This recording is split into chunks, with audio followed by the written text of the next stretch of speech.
Option trader அன்பர்கள் அனைவருக்கும் அன்பு வணக்கங்கள். நம்ம இன்னைக்கு வீடியோல வந்து பாத்தீங்கன்னா, இன்னைக்கு ஜூலை 30ஆம் தேதி சென்செக்ஸோட எக்ஸ்பைரி. ஸோ அதை பத்தி தான் நம்ம பார்க்க போறோம். இதுல கொஞ்சம் டேட் கொஞ்சம் தவறா இருக்கு. அதே மாரி இந்த ஃபிகர்ஸ் எல்லாமே கொஞ்சம் தப்பா இருக்கு. அதனால நீங்க அதை பார்க்க வேண்டாம். நேற்றைய தினம் நமக்கு 77,600 கால் ரூ. 246, 77,600 புட்டோட பிரைஸ் ரூ. 203. அப்போ நமக்கு இதோட டிஃபரன்ஸ் வந்து 42 பாயிண்ட்ஸ் இருக்கிறதுனால நம்ம வந்துட்டு 77,642 நம்ம சிந்தட்டிக் ஃபியூச்சர் இருக்கிறதா எடுத்துட்டோம். அப்போ 77,600 தான் நம்ம சூஸ் பண்ணதுனால இதோட 223 காம்பினேட்டிவ் வரும். 200 நம்ம ரவுண்ட் ஆஃப் பண்ணி நம்ம 77,400 77,800 எடுத்துட்டோம். 200 பாயிண்ட் பிளஸ் ஆர் மைனஸ் பண்ணி எடுத்துட்டோம். அப்போ இன்ட்ரின்சிக் வேல்யூ கணக்கீடு பண்றோம்.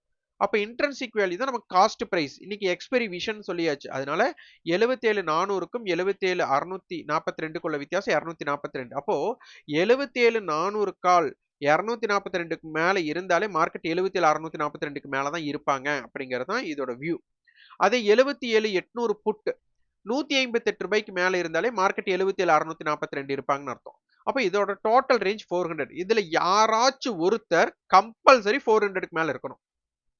அப்போ 400க்கு மேல இருந்தா அப்ப 77,800 புட் 400க்கு மேல இருந்தா 77,400க்கு கீழே மார்க்கெட் இருக்கும். 77,400 கால் ரூ. 400 மேல இருந்ததுன்னா மார்க்கெட் 77,800க்கு மேல தான் இருக்கணும். இதுதான் லாஜிக். சோ இத பேஸ் பண்ணி தான் நம்ம பார்க்க போறோம். இத நம்ம வரைபடத்துல இந்த மென்ஷன் பண்ணிடலாம். இன்னைக்கு சென்செக்ஸோட இது பாத்தீங்கன்னா தெரியும். மார்னிங் வந்துட்டு ஒரு நெகட்டிவ் ஓபன் கொடுத்துட்டு உடனே ஒரு பாசிட்டிவ் வராங்க. அதுக்கப்புறம் திருப்பி ஒரு நெகட்டிவ் வராங்க. திருப்பி பிளாட்டாவே அதாவது மார்க்கெட் ப்ரீவியஸ் க்ளோஸ்க்கு மேலே சப்போர்ட் பண்ணிட்டு மீண்டும் இறங்கிட்டு இது பண்றாங்க. இதுதான் ஜாக்பாட் மூவ்மெண்ட் நடந்தது. இந்த ஜாக்பாட் மூவ்மெண்ட்டுக்கு உண்டான சின்ன ஹிண்ட் இன்னைக்கு நம்ம அடிஷனலா கொடுக்க போறோம். ஏன்னா இதுவரை நம்ம இன்ட்ரின்சிக் வேல்யூ மட்டும் தான் போட்டுருக்க போறோம்.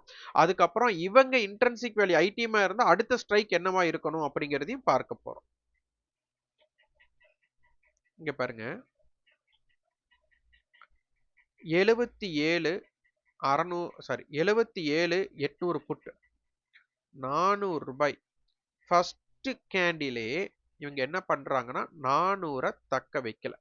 அப்ப இவங்க 400 தக்க வைக்கல அப்படின்னாலே மார்க்கெட் 77,400க்கு கீழே போறக்குண்டான வாய்ப்பு குறைவு. அவ்வளவுதான் லாஜிக். அப்ப 77,400 கால் என்னவா இருக்கலாம்னா ஐடிஎம் காலா இருக்க முற்படலாம். அப்ப என்ன அர்த்தம்? அந்த ஐடிஎம் காலுக்கு அதனுடைய ப்ரீவியஸ் க்ளோஸ், அதனுடைய லோ அண்ட் டோட்டல் ரேஞ்ச் இதெல்லாம் ஸ்ட்ரென்தன் கிடைச்சிடும். இதுதான் ரொம்ப முக்கியம். இப்ப நான் சொன்ன வார்த்தைகள் என்ன? ப்ரீவியஸ் க்ளோஸ் அண்ட் லோ அப்படின்னு கொடுத்துருக்கோம். இப்ப மார்னிங் இதோட லோ பாருங்க 163. அப்போ இவங்க 400க்கு கீழே இல்ல அப்படின்னா 77,400 காலுக்கு என்ன ஆகலாம்? ப்ரீவியஸ் க்ளோஸ் அண்ட் 400 அடைவதற்கு அதாவது இன்ட்ரின்சிக் வேல்யூ அடுத்தது 400 அடைவதற்கு வாய்ப்பு இருக்கு. என்ன பண்றாங்க? இன்ட்ரின்சிக் வேல்யூவை சப்போர்ட் பண்ணிட்டு திருப்பி என்ன பண்றாங்க? இவங்க 400க்கு மேல போயிட்டு இவங்க 400க்கு கீழே வரும்போது இவங்க 400க்கு கீழே வரும்போது மீண்டும் இன்ட்ரின்சிக் வேல்யூ யார் தாண்டா? 77,800 புட் தாண்டுறாங்க. அது போயிட்டு திருப்பி அவங்க ஃபெயிலியர் ஆகுறாங்க. இந்த ஃபெயிலியர் ஆகும்போது பாருங்க மார்னிங் போட்ட லோவை அதாவது இவங்க லோ கட் ஆகல. அப்ப இவங்க ஹைக்கு வரல. யாரும் புட் ஆப்ஷன் ஹைக்கு வரல, கால் ஆப்ஷன் லோ கட் ஆகல. அப்ப இந்த இடத்துல பாத்தீங்கன்னா 77,400 கால் ஒண்ணுதான் லோ கட் ஆகல. மத்த எல்லாமே பாத்தீங்கன்னா 77,500 கால் நியர்பை லோக்கு வந்துட்டாங்க. 600 கால் 700 கால் 800 கால் எல்லாமே லோ நல்லாவே கட் பண்ணிட்டாங்க. அவங்க என்ன தாக்கத்தை ஏற்படுத்தினாங்க அப்படிங்கறத பார்க்கணும். அப்ப 77,400 கால் 163 கட் பண்ணல அப்படின்னா 77,400 லோ வந்து 163. அப்போ இது ஆட் பண்ணிட்டோம் அப்படின்னா 77,563. அப்போ 77,500 காலுக்கு கண்டிப்பா அதுவும் ஐடிஎம்மா இருக்கிறது தான். ஏன்னா 100 ஸ்ட்ரைக். அப்ப 163னா அப்ப 77,500க்கு மேல இருக்கிறதுனால 77,500 ஸ்ட்ரைக்குக்கு நல்லா புரிஞ்சுக்கோங்க. 77,500 ஸ்ட்ரைக்குக்கு 63 ரூபாய் இன்ட்ரின்சிக் வேல்யூ நமக்கு சேஃப் ஆயிடும். அவங்க என்ன பண்ணாங்க அப்படிங்கறதையும் பாருங்க.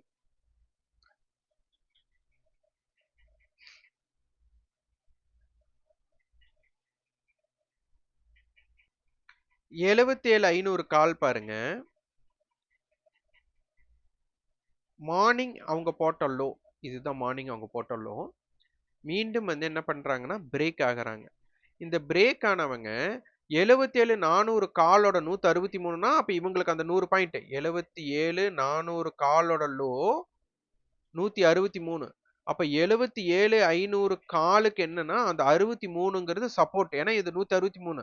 100 பாயிண்ட் டிஃபரெண்ட். 77,400க்கும் 77,500க்கும். அப்ப அந்த 100 பாயிண்ட்ட மைனஸ் பண்ணிட்டா 63 பாயிண்ட் வருது. அந்த 63 பண்ணா 63 இவங்க கட்டே ஆகல. அப்ப ரூ. 90 அப்படிங்கிற இடத்துல, அதாவது காலையில 115 இருந்திருக்காங்க. ரூ. 90 லோ வச்சுட்டு அவங்க என்ன இம்பாக்டட்ன்னு பாருங்க. அதே சமயம் 77,500 காலே ரூ. 90ன்னா அப்ப 77,600 கால், 700 காலுக்கெல்லாம் என்ன ஆயிடும்னா, அதுக்கு அத கால செல் அடிச்சவங்களுக்கு அது ரொம்ப டீகே ஆகும்போது, மார்க்கெட் அப்ரிசியேஷன் ஆகும்போது அதெல்லாமே என்ன ஆயிடும்? ரொம்ப வேகமாக கால் செல்லர் வந்து கவர் பண்ண வேண்டியதாயிடும். அதனால பார்த்தீங்கன்னா, ரூ. 10 இருக்கிறவங்கலாம் ரூ. 100, ரூ. 200 போகக்கூடிய வாய்ப்புகள் நமக்கு அமைஞ்சிருச்சு. ஸோ இந்த மார ஃபிகர்ஸ நீங்க சூஸ் பண்ணீங்க. அதாவது இந்த மாரி நம்ம ட்ரையாங்கிள் பேட்டர்ன் போட்டுட்டு, இந்த ரேஞ்சுக்குள்ள இவங்க இருந்தா ப்ராபபிலிட்டி என்ன ஆப்ஷனலாம் கிடைக்கலாம். அப்புறம் இந்த மார நம்ம லோவ டிமாண்ட் ஜோனா வச்சுட்டு நம்ம இத பார்த்தோம் அப்படின்னா, என்ன மாரி தாக்கங்கள் எல்லாம் ஏற்படுது அப்படிங்கிறத நீங்க வியூ பண்ணீங்கன்னா, இந்த மாரி ஜாக்பாட் மூவ்மெண்ட்ஸ் எல்லாம் நீங்க ட்ரை பண்றதுக்கு இது வந்து உகந்ததா இருக்கும். அப்போ இத நம்ம மெம்பர்ஷிப்ல இருக்கிறவங்களுக்கு நம்ம அங்க ஹிண்ட் குடுத்திருந்தோம். அதாவது திருப்பி வந்துட்டு 78 சாரி 77,800 புட் வந்து அந்த 158 தாண்டும்போது என்ன தாக்கம் ஏற்படுதுன்ட்டு, அது போயிட்டு திருப்பி கீழ வரும்போது, மீண்டும் 77,400 கால் 242க்கு கீழ போயிட்டு திருப்பி மேல வர்றாங்க. இதனுடைய தாக்கம் எல்லாம் என்ன அப்படிங்கிறத ஆய்வு பண்ணுங்க அப்படின்னு ஒரு குறிப்பு குடுத்திருந்தோம். அது மிகப்பெரிய இம்பாக்ட் எப்படி இருந்துன்னு அத ரிசர்ச் பண்ணவங்களுக்கு தெரியும். அந்த ரிசர்ச் பண்ண சொன்னதின் நோக்கத்த நம்ம இங்க வந்துட்டு ரிவீல் பண்ணியிருக்கிறோம். அதனால இந்த ட்ரையாங்கிள் பேட்டர்ன் உங்களுக்கு எப்படி இருக்கு? ஏன்னா இது ரொம்ப ரிவீல் பண்ணதுக்கு மெயின் ரீசனே நேற்றைய தினம் நம்ம வந்து லென்த் வீடியோஸ் போடலாமா அப்படின்னு ஃபீட்பேக் கேட்டிருந்தோம். ஏகப்பட்ட பேர் கமெண்ட் போட்டுருங்க. ப ப பண்ணுங்க. அப்பதான் டீட்டெயில்டா எங்களுக்கு தெரியும் அப்படிங்கிற மாரி சொல்லியிருந்தாங்க. இந்த இதோட ஃபீட்பேக்ஸ் நீங்க என்ன மார ஃபீட்பேக் தர்றீங்க, என்ன மாரி சப்போர்ட் பண்றீங்க அப்படிங்கிறத பொறுத்து. சப்போர்ட்னா நீங்க லைக் குடுக்குறது தான். அப்போ இந்த மார பேஸ் உங்களோட ரெஸ்பான்ஸ் நீங்க என்ன தெரிஞ்சுட்டீங்க? எப்படி உங்களோட வியூ மாறுச்சு? நீங்க இன்னைக்கு என்னல்லாம் பார்த்தீங்க? அப்படிங்கிற ஃபீட்பேக்ஸ் எல்லாம் நீங்க குடுக்கும்போது என்ன ஆகும்னா, இன்னும் நம்ம டீட்டெயில்டு வீடியோஸ் இன்னும் நெறையா பதிவு பண்றக்கு ஒரு உ உந்துதலா இருக்கும். அதே சேம் டைம் இன்னைக்கு நமக்கு நம்மளுடைய ஆப்ஷன் ட்ரிக்கி ட்ரேட் சேனல் வந்துட்டு 42,000 சப்ஸ்கிரைபர் அடைஞ்சிருக்கு. இதுக்கு உறுதுணையா இருந்த அனைவருக்கும் மிக்க நன்றிய தெரிவித்துக் கொள்கிறேன். நன்றி, வணக்கம்.